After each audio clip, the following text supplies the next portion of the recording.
Hi there guys, Neil at Italia Autos here. Welcome back to another video on my channel. Hopefully you're all doing well. Now behind me we have a 1997 Fiat Coupe 20 valve non-turbo. Now it has been off the road for a few years, so I am sort of giving it a little bit of love and attention. But I'm going to be doing a buyer's guide stroke sort of how's it holding up video on it today. So join me and we'll see how this coupe is doing. Now, I've always had a big soft spot for Fiat Coupes because I just love the design, I love the headlights, I love the side lines, I love the interior. Everything about the Fiat Coupe is great. I do love it. They're a really underrated car, and it's nice to know nowadays they're finally getting a little bit more appreciated with wheeler dealers actually restoring a 20 valve turbo. So let's start at the front. Bodywork is actually not too bad because I think at some point in its life it has had some paint work on it. Main problems you get nowadays is damage to the front bumper, damage to the corners of the bonnets where that's going to have probably been repaired. No matter where you look, you always see one with a dent here either side. So it looks like they do like to get bumped in car parks. These front grills are getting expensive and hard to find because they do tend to fall apart. Front badges also tend to fade. The headlights also go yellow, which this one has here, but it is quite straightforward just to give them a bit of a polish and a rejuvenation. Now, as the cars are getting older, the windscreens are tending to go milky, but you can still get them new if you know where to look. Cars of this age also suffer from old tyres. I mean, these tyres are 12 years old, so they need replacing. You get alloy wheel corrosion, but fairly easy to sort out. And tyres aren't too expensive because they're only sort of 15, 16, 17 inch tyres. Wing mirrors are made out of aluminium and the bases tend to start to rot. They are a little bit of a pain to take apart because you get seized and rusted bolts, but you can strip them down, blast these and repaint them in a satin black, and they do come up quite nice. Door handles do exactly the same. They can be a little bit fiddly to take out because you've got some hidden bolts in the window trim down there, but they do come out, and again you can take them all apart and clean them up quite nicely. This trim can also go faded and also corrode, but what I found to do, instead of taking it off because it's quite a pain because you've got to take all the interior trim out, you can just get it wrapped. That's an easy thing to do. The fuel tank filler cap is aluminium and corrodes. As you can see there, it is gone, but take it to a polishing company, polish it up, give it a clear coat of lacquer, and that will be sweet. The rear mirror cups can also corrode, and they are sort of glued in, so they're very hard to remove. And I have also painted one with the cup still in, and it's a little bit awkward to get in and get the gun in and paint it properly. So you do tend to either get some runs or miss bits in there. Nothing else to really report about the rear end. Sometimes you can have some wiring problems with the number plate lights, but that's very rare and you can sort that out quite easily. The rear lights can sort of fog up and crack, but again, they're easy enough to get second hand. But overall, the outside of this Fiat Coupe in particular, other than it being dirty and a little bit neglected, it's all there. It's pretty tidy, and even though it's a little bit riffy, it does still look pretty good. We have got cloth interior, a little bit of wear to the driver's seat there, but they're very comfy seats. The tan leather combination with this red, I think, absolutely looks amazing. We've got some leather door cards with the red stripe consistent with the dashboard and the car body colour. We are missing the door speakers and the speaker covers. Let's jump in this and have a look. Right, everything is all here. Yes, it's a little bit grubby and untidy, but that is all going to get sorted out. Yeah, speaker missing again on this side. Driver's seat is okay. Driver's door card looks okay. Dashboard is unbothered. It's totally standard apart from the stereo, which is what I like to see. It has done 72,000 miles, which is nice and low for this car. So let's start her up and we can listen to the glorious roar of the engine.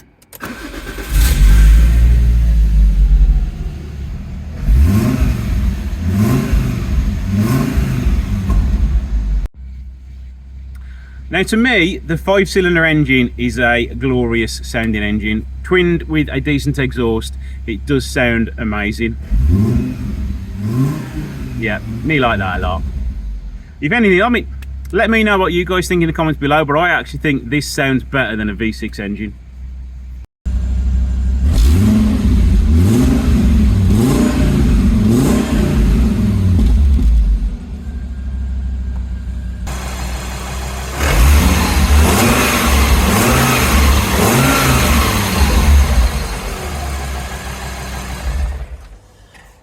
Now, one of the biggest problems with Fiat Coupes is rust, unfortunately. It's the same with any cars of this generation. Once rust gets into it, it's very hard to stop it. So let's see what this one's like underneath and around the bodywork first, and see how much rust we can find on it.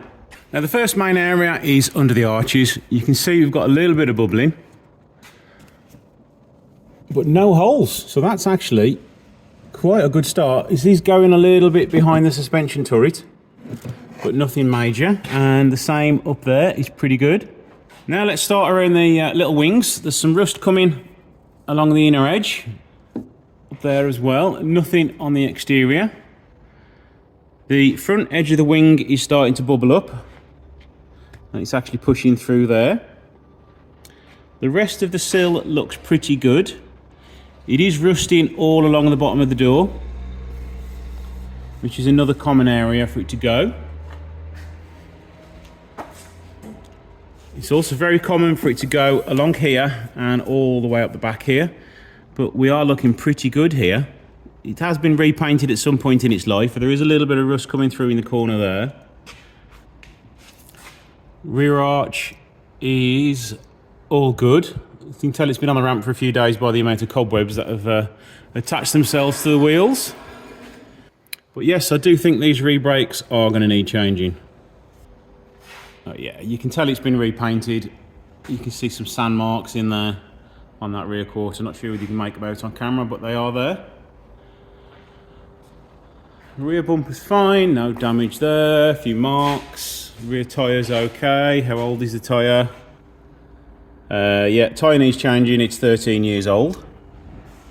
Can't really see much rust again on this side.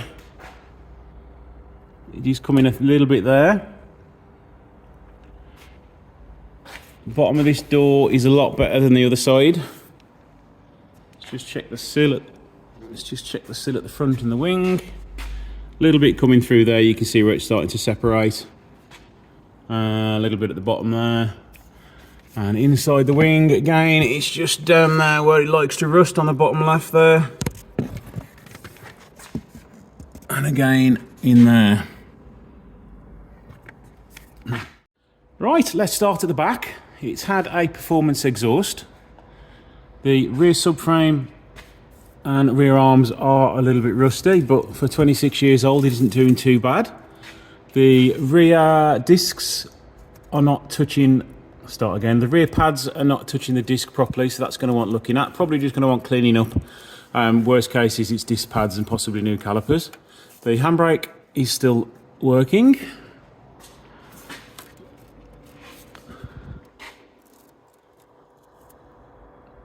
The rear shockers are in quite a bad way. I'd probably say that they need changing. Not for the fact they're leaking, it's just the fact that they could hole at any point soon because of the amount of rust which is coming off them. Let's have a look at the floor pan now, which is normally the biggest culprit for rust.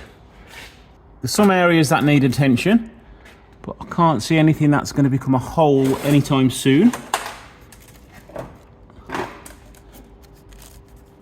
Although that is going to probably be a hole there by the time I grind that off.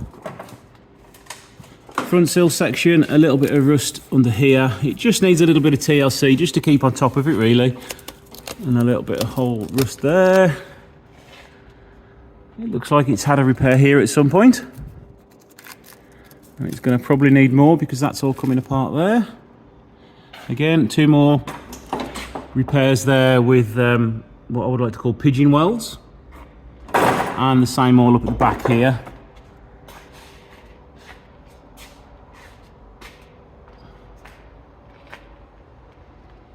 I have already removed the engine cover so we can have a look under the engine. I have just done a service on it, so it is going to be a little bit wet here from brake cleaner where I've cleaned the oil drippage off. A little bit of oil leak coming from up high there. I would assume that's going to be the rocker cover gasket, as I said earlier. It's got a nice shiny new alternator fitted to it that I've just done as well.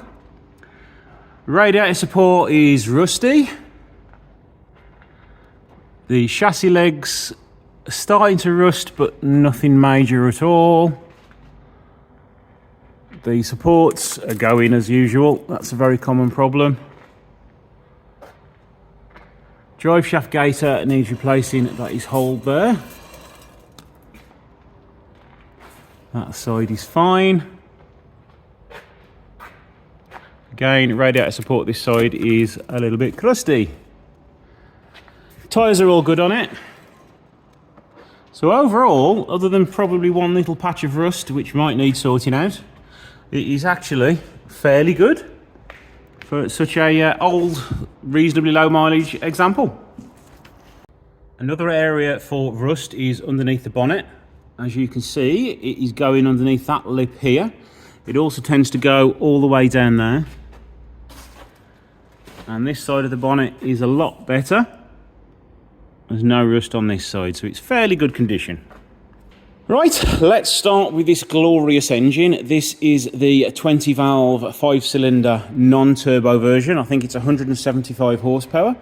They sound phenomenal. They're also reasonably quick. Jobs I've just done on this is I've changed the alternator. It's a fairly straightforward job.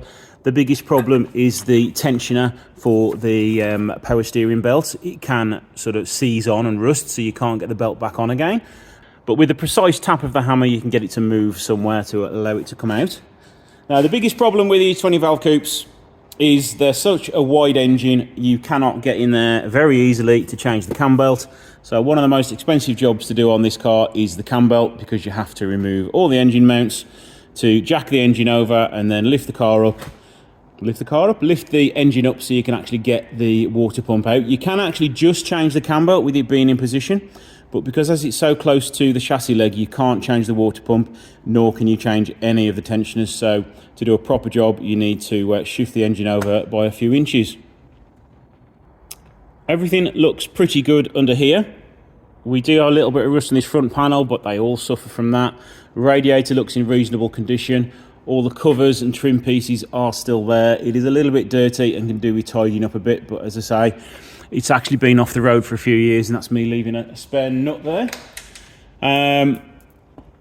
Could do some new horns though, because they're getting quite rusty. But yeah, other problems on this, you can suffer from water leaks from the thermostat. The hoses are getting a bit old now, so they can be getting a little bit brittle and start to weep. You can get oil leaks like this one has from the rocker cover gasket. Coil packs can fail. There is a few metal cooling hoses around the car. They can burst and cause a nightmare for overheating. The chassis legs can rust, so can the suspension tops, but this is actually in fairly good condition. Some service parts, believe it or not, are getting a little bit harder to get hold of now. Like I'm struggling to get hold of an air filter to finish the service off, but good old eBay's come in handy, and I've ordered a Bosch one, which should be here in a day or so.